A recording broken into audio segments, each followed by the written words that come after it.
Hello guys! Magandang araw! Ayan. Meron tayong magandang balita. Narinig nga natin kay Attorney Harry Roque na makakauwi na si tatay bago matapos ang September. So, good news yun, no? So, sa mga DDS, kung hindi ka DDS, syempre hindi good news sa'yo yung baka ikinaha-high blood mo na ngayon yan. Relax lang, mainit ang panahon, baka maano ka.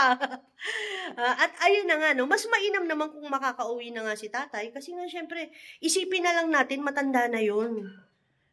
Meron ka namang lolo na siguro naman, mas gusto mo na aarugain mo na nakikita mo kagad, hindi yung kung ando siya sa malayo.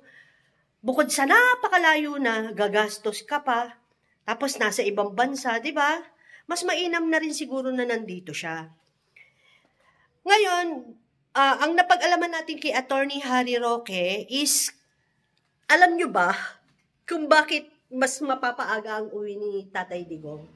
Dahil nga, ang mga prosecutor at mga judges ay parang nagsisibitawan na.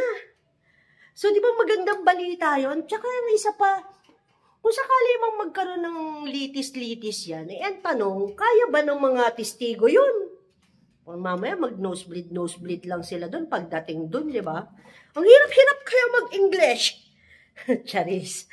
Hindi nga, mahirap yung humarap ka sa yun nga lang, haharap ka sa barangay. Sa bagay, kanya-kanya naman tayo ng pero kung litis lang naman o gusto nilang bigyan ng hustisya yung mga nangyari sa pamilya nila, dito na lang gawin sa sa Pilipinas para andito rin yung mga taga dito yung mga testigo. So yung kung ang inaakusahan nila ay si Tatay Digong, bansa rin naman niya ito. So dito na lang din dapat. Mas makakabuti para sa lahat. 'Di ba? Hindi yung para matapos na rin yung issue.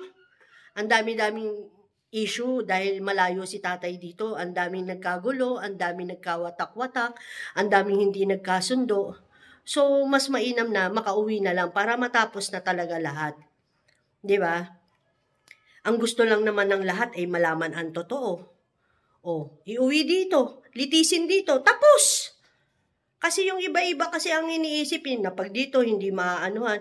Ano ba pinagkaiba nun? Kung nasa malayo lilitisin, kung nandito naman lilitisin din. Kasi ang nangyari kasi wala kasing kaso dito. Kaya hindi nyo malitis, di ba? Ganun lang naman kasimple yun. Hindi ako galit ha, nagpapaliwanag lang. Natuwa lang ako sa narinig kong balita kay Attorney Harry Roque, no? Na kahit ganun si Attorney Harry Roque, talagang nakasupport siya kay Tatay Digong all the way. 'Di ba? Siguro naman napapansin niya 'yon. Ang sa akin lang, sana maiuwi na nga siya. Hindi sana, uuwi na siya. Dapat positive tayo. Uuwi na siya bago mag-September. So para matapos na. Tapusin na ang lahat para wala ng problema. Okay, peace na ang lahat.